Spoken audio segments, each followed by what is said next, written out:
नमस्कार, मैं राजेश और आप देख रहे हैं नीति 365। लगातार जिस तरीके से मुखिया संघ नाराज था, आज अनिश्चितकालीन धरने का आज दूसरा दिन है और लगातार काफ़ी भीड़ है और लोग लगातार झारखंड के तमाम मुखियागण पहुंच रहे हैं और अपनी मांगों को लेकर के आवाज़ें बुलंद कर रहे हैं। इनका आरोप सीधे सरकार पर है कि जिस तरीके से केंद्र सरकार राज्य सरकार को मुखिया का जो वित्तीय सहायता प्रदान करती है वो राज्य सरकार मुखिया लोगों को नहीं देता है, जिससे कि ग्रामीण क्षेत्र में जो विकास होना चाहिए था वो बाधित है। अब इसका क्या मायने मतलब निकाला जाए जिससे के कारण मुखिया संघ से नाराज मुख्यमंत्री है और उनके अधिकारों को हनन कर रहे हैं, क्योंकि एक उचित सम्मान देना चाहिए। जैसे कि वो जिस तरीके से 2500 रुपया में दिन रात खटवाते हैं, उनकी जो मांगे हैं 5 सूत्री मांगे हैं और उस हिसाब से एक ही अष्टांग बना करके मुखिया संघ को रखे हुए हैं। तो ये तमाम मांगों को लेकर के आज दूसरे दिन धरने पर बैठे हुए हैं, लेकिन सरकार के पास लिखित आवेदन अभी भी जा चुका है, लगातार दे रहे हैं, लेकिन सरकार अभी भी किसी तरह से कोई उनका संज्ञान नहीं लिया है और न ही उनके तक कोई वार्ता करने के लिए पहुंचे। आखिर मुखिया संघ के प्रदेश अध्यक्ष सोमा उरांव अन्य मुखिया क्या कर रहे हैं, देखें पूरा रिपोर्ट। आज मुखिया संघ का लगातार दूसरी दिन धरना जारी है, क्या सरकार से कोई रिस्पॉन्स आया? सबसे पहले मेरी ओर से आप सबों को मेरी ओर से झारखंडी जोहार है। आज झारखंड प्रदेश मुखिया संघ का अनिश्चितकालीन धरना का दूसरा दिन है और अभी तक सरकार के कानों तक हमको लगता है आवाज जा रही है कि नहीं जा रही है कि कान बहिरा है। अभी तक सरकार की ओर से किसी भी प्रकार का कोई सुगबुगाहट हमको दिखाई नहीं दे रही है और हम लोग का धरना का आज ये दूसरा दिन है। देखिए, हम सभी माननीय मुखिया गणों का जो आप धरना में बैठे हुए हैं 5 सूत्री मांगों के लेकर बैठे हुए हैं। इसमें पहला हम लोग का मांग है कि झारखंड राज्य वित्त आयोग का राशि हम अविलंब पंचायत को आवंटित करें, क्योंकि झारखंड राज्य वित्त आयोग का गठन भी हो चुका है और कैबिनेट से स्वीकृति भी प्राप्त हो चुकी है। तो राशि देने में आखिर इतना विलंब क्यों? आपको बताते चले कि अभी पंचायत में जो भी फंड आ रहा है वो केंद्र सरकार का आ रहा है, झारखंड राज्य से एक भी फंड नहीं आ रहा है, जबकि अन्य राज्यों में राज्य का अलग फंड होता है। उसी तरह जब झारखंड राज्य में भी झारखंड राज्य वित्त आयोग का गठन हो चुका है, कैबिनेट से स्वीकृत भी हो चुकी है, तो अविलंब पंचायत को राशि आवंटित करें ताकि पंचायत का सर्वांगीण विकास किया जा सके। दूसरा मांग है हम लोग का कि हम लोग सुबह से लेके 12-1 बजे तक लोगों का केवल सेवा भाव से केवल सैन मोहर लड़ाई झगड़ा, इसका फैसला उसका फैसला, ये सब करते धरते हम लोग केवल सेवा भाव में रहते हैं और हम लोग का मानदेय कितना है 2500। इसीलिए हम लोग केरल राज्य की तर्ज पर सभी माननीय मुखियागणों को 30,000 का मानदेय फिक्स हो, ये हम लोग का दूसरा मांग है। तीसरा मांग है, हम लोग ऐसे जनप्रतिनिधि हैं कि दिन भर लोक सेवा में व्यस्त रहते हैं और सेवा भाग रहते हैं। कभी 12 बजे भी अगर हम लोग को किसी कारण से अगर बुलाहट आता है तो वहां भी हम लोग जाना पड़ता है कि ये घटना घट गया, वो घटना घट गया। तो अगर किसी कारण से कोई भी जनप्रतिनिधि हो, जैसे वार्ड सदस्य हो, पंचायत समिति हो, मुखिया हो, जिला परिषद हो, पंचायत का जो त्रिस्तरीय पंचायत के जितने भी जनप्रतिनिधि है, वैसे जनप्रतिनिधियों का अगर किसी कारणवश दुर्घटना से या बीमारी से या किसी प्रकार से अगर उनकी मृत्यु हो जाती है तो उसके लिए 30 लाख का बीमा का व्यवस्था हो। अभी आपके चैनल के माध्यम से हम बताना चाहेंगे, कभी 1 सप्ताह पूर्व आपका अड़की प्रखंड के एक मुखिया का सांप काटने से मृत्यु हो गई। अगर 30 लाख का बीमा होता तो कम से कम उस परिवार का बाल बच्चा का राहत मिलता, पढ़ाई लिखाई में काम आता। आज वहाँ का उसका परिवार एकदम इथी में आ गए हैं, रास्ते पर आ गए हैं। अब पता नहीं उस सबका परिवार का बच्चा का क्या भविष्य होगा। उसी प्रकार आपका ओरमांझी में भी एक गरीब मुखिया का पैसा का अभाव में बीमारी में से उसका भी मृत्यु हो गई। इसीलिए हम लोग 30 लाख का बीमा का मांग किए। चौथा हम लोगों का मांग है अबुआ आवास योजना। आप इस सब योजनाओं में सरकार का गाइडलाइन है कि कोई भी जनप्रतिनिधि हो उसको और उसका परिवार को और उसके परिवारजनों को योजना का लाभ नहीं मिलना चाहिए, जबकि एक वार्ड सदस्य, एक मुखिया, एक पंचायत समिति, जिला परिषद, बहुत सारे ऐसे जनप्रतिनिधि हैं जो गरीब परिवार से आते हैं और लाल कार्डधारी हैं, बीपीएल कैटेगरी में आते हैं, सरकार को टैक्स भी नहीं देते हैं, वो सबका मिट्टी का घर है और खपड़ा का घर है, तो क्या ऐसे जनप्रतिनिधियों को योजना का लाभ नहीं मिलना चाहिए?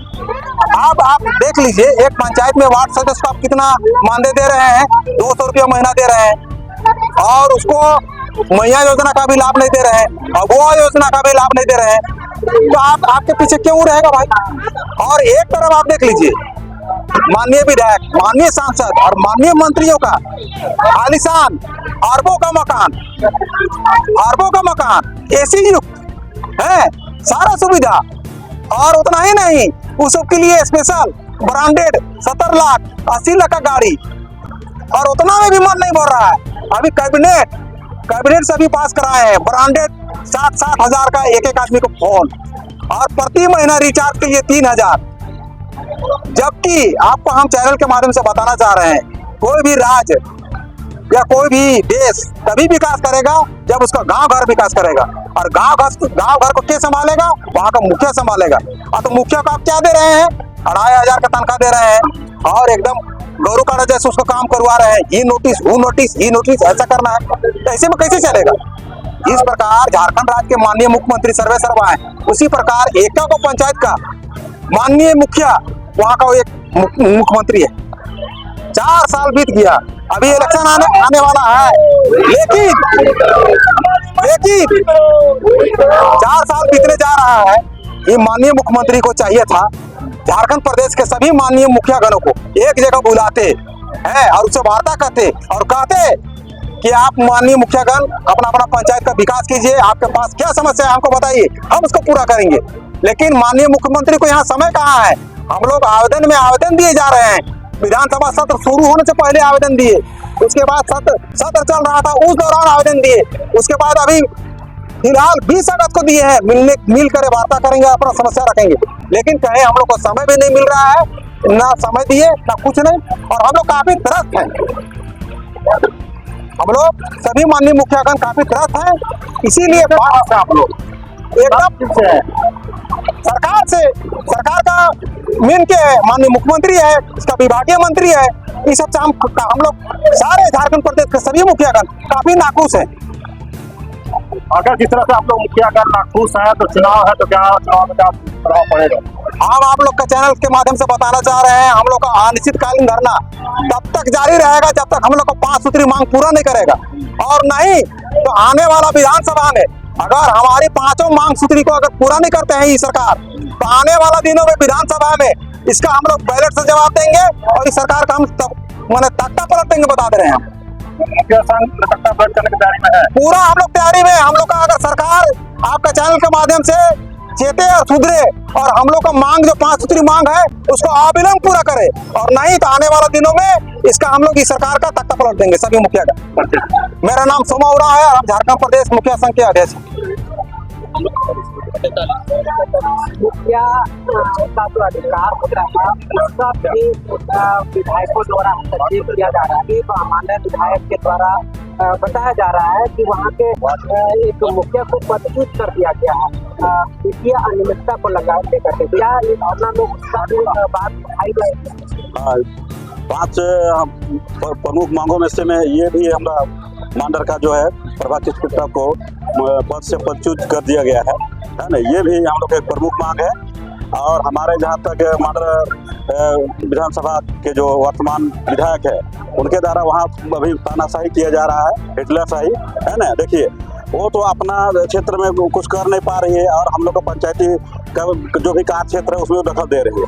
देखिए हम लोग को शर्म लगता है, उनको तो एक भी शर्म नहीं लग रहा है कि हम लोग का अबुआ में हस्तक्षेप करती है, बताइए। और वो मनरेगा तक में हस्तक्षेप करती है कि मेरा कार्यकर्ता ही करेगा, है ना। अबुआ आवास में भी उनका कहना है कि मेरा कार्यकर्ता गाँव जाएगा, वो चयन करेगा, उसको मैं अनुशंसा करूँगा तब आवास होगा। उसके बाद मनरेगा में भी वही है, उनका कार्यकर्ता है वही सिंचाई कूप का चयन करेगा, जो भी आपका गाय शेड है, बकरी शेड है, उन लोग का भी वही करेगा।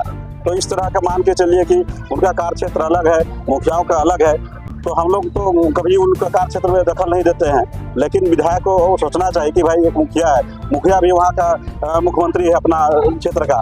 तो हम लोग इस तरह का जो हस्तक्षेप हो रहा है इसको कतई बर्दाश्त नहीं करेंगे, और ये जो है एक तरह से पूर्ण रूप से तानाशाही है और ये कभी नहीं चाहते हैं कि पंचायत स्वतंत्र रूप से काम करे। और वर्तमान में भी सरकार भी नहीं चाहती है। देखिए अभी हम लोग का कि इतना मतलब मांग हम लोग रखे डीसी को दिए, आपका मुख्यमंत्री, राज्यपाल सभी लोगों को हम लोग अपना मांग पत्र सौंपे, लेकिन बताइए कि आज तक हम लोग को मांग के ऊपर किसी तरह का विचार नहीं किया गया। ये बहुत ही दुर्भाग्यपूर्ण है, क्योंकि देखिए आज जिस विधायकों का या तो सांसदों का अपनी मांगे होती है तो वो लोग अपना कैबिनेट बैठ करके अपनी मांग को पूरा कर लेते हैं, लेकिन आज बताइए कि हम लोग मुखिया लोग 1000 से 2500 में आए हुए हैं। आप ही बताइए कि क्या एक मुखिया का परिवार 2500 रुपये में चलेगा? ये तो असंभव है। तो उन लोगों को सोचना चाहिए कि भाई मुखियाओं का मानदेय बढ़ाना चाहिए और मुखियाओं का जो वित्त पावर है उनको भी बढ़ाना चाहिए। और झारखंड वित्त आयोग का गठन हो चुका है और फिर भी हम लोग को झारखंड सरकार वित्त आयोग के तहत हम लोग पैसा नहीं दे रहा है।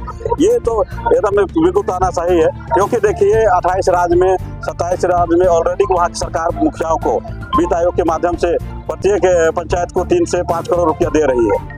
तो उस पंचायत का देखिए विकास कैसे होगा, क्योंकि उस पंचायत में विकास धड़ल्ले से हो रहा है। और लेकिन हमारे यहाँ इस तरह का बिल्कुल मतलब कभी नहीं चाहते हैं विधायक सांसद लोग के मतलब ग्राम पंचायत का विकास हो। और जहाँ मान के चलिए कि विकास की चिड़ी गांव को माना जाता है, और विकास हमारा जब तक गांव विकास नहीं करेगा तो हमारा राज्य विकास कैसे करेगा। तो हम चाहते हैं कि देखिए हमारा पंचायती राज व्यवस्था के तहत हमारा जो 3 स्तरीय है उस तीनों स्तर में मतलब सरकार का जो भी फंड है वो मिलना चाहिए और हम लोग को मान सम्मान मिलना चाहिए। हमारे जो किसी जनप्रतिनिधि का किसी तरह घटना है घट जाती है तो उसमें भी उनको मदद मिलना चाहिए। और बहुत सारे गरीबी मुखिया भी है जिनके पास घर में अभी भी देखिएगा तो आपको मतलब शर्म लगेगा कि ये मुखिया का घर है। तो एक तरह से देखिए योजना में भी मुखियाओं को बेवजह का बदनाम किया जाता है, चोर बोला जाता है। और मतलब सरकार को देखिए कि 1000 2500 रुपये दे के मुखिया को चोर ही बनाया जा रहा है। तो मान के चले कि कहने का मतलब है किसी भी आवारा कुत्ते का पेट नहीं भरता है तो कहीं ना कहीं चोरी चमारी करती है। तो उसी तरह मुखियाओं को ये लोग वो करने पर विवश कर रहे हैं और मुखियाओं का हक जो अधिकार उनको देना कभी नहीं चाहते। तो हम सभी से हम यही आप लोग से आग्रह करते हैं कि हम मुखियाओं का जितनी मांगे हैं उन सभी 5 मांगे हम लोग पूरा होना चाहिए। और जब तक ये 5 मांग हम लोग का पूरा नहीं होता है हम लोग अनिश्चितकालीन धरना पे बैठे रहेंगे। और अगर इस धरने के माध्यम से भी अगर मुख्यमंत्री को और हमारे जो भी पंचायती राज मंत्री हैं उन लोग को भी अगर इस पर भी अगर जो नहीं उनका काम तक नहीं पहुंचती है ये बहुत ही दुर्भाग्यशाली है। अगर ये सब नहीं होगा तो अंतिम में हम लोग आत्मदाह पे भी उतर जाएंगे। और लक्ष्मण भगत मुखिया अध्यक्ष ग्राम पंचायत बरगड़ी और मारा प्रखंड।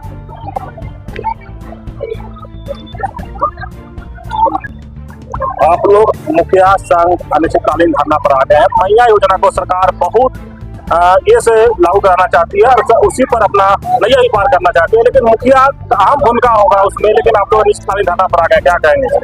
जैसे इस चैनल को मेरी ओर से सभी दर्शकों को झारखंडी जोहार है। मैया योजना बहुत ही सरकार का एक योजना चल रहा है। वो उस योजना में हम लोग का कहीं मतलब कोई काम जो कहते हैं ना सब पब्लिक को हम लोगों को करना है, लेकिन फॉर्म में साइन भी नहीं करना है। इस टाइप का काम किया है हेमंत सरकार जी ने। मुखिया को उसका कोई काम नहीं है, काम मतलब फॉर्म में साइन भी नहीं हम लोग को कर रहा है और पब्लिक को जगाने का काम हम लोग करते हैं। लेकिन बहुत लोगों का यही कहना है और हम लोग का मुखिया लोग को कहना है कि हम लोग इसमें पूरा हम लोग किसी तरह का भी मैया सम्मान का आगे काम अभी हम लोग पूरी तरह से बंद कर देंगे। तो कैसे होगा धरातल पर, कैसे उतरेगा? धरातल में अब इसके बारे में अब सरकार जाने। हम लोग को अनिश्चित जब तक हम लोग का मांग पूरा नहीं होगा हम लोग अनिश्चितकालीन हड़ताल करेंगे। क्या मतलब प्रॉब्लम होगा? आप लोग अनिश्चितकालीन धरना पर आ गए। देखिए हम लोग अब शुरू से सरकार ये मेरा तीसरा टर्म है। तीसरा टर्म में मैं शुरू से देख रहे हैं कि हम लोग का सरकार केवल एक मुहर मारने वाला मुंशी बना कर रख दिया है। जो भी हम लोग का फंड हम लोग को शुरू में दिया गया था फंड, वो फंड भी हम लोग को बजट कम कर दिया है। पहले हम लोग का फंड शुरुआत में दिया गया था, उसे काट के वही फंड को हम लोग को जिला परिषद और पंचायत समिति को दे दिया गया। उसके बाद अभी हम लोग का हर राज्य में देखिए केंद्र सरकार का द्वारा फंड होता है, राज्य सरकार का फंड भी होता है। लेकिन यहाँ पे राज्य वित्त आयोग का गठन होने के बाद भी हम लोग को यहाँ राज्य सरकार द्वारा कोई फंड नहीं दिया जा रहा है। इस चलते आक्रोशित होकर हम लोग धरना प्रदर्शन पे कर रहे हैं। परिचय दीजिए। मेरा नाम दीपक कुमार बड़ाइक हुआ। मैं और रांची जिला के और मांझी प्रखंड के और मांझी पंचायत के मुखिया एवं मुखिया संघ का अध्यक्ष भी हूँ।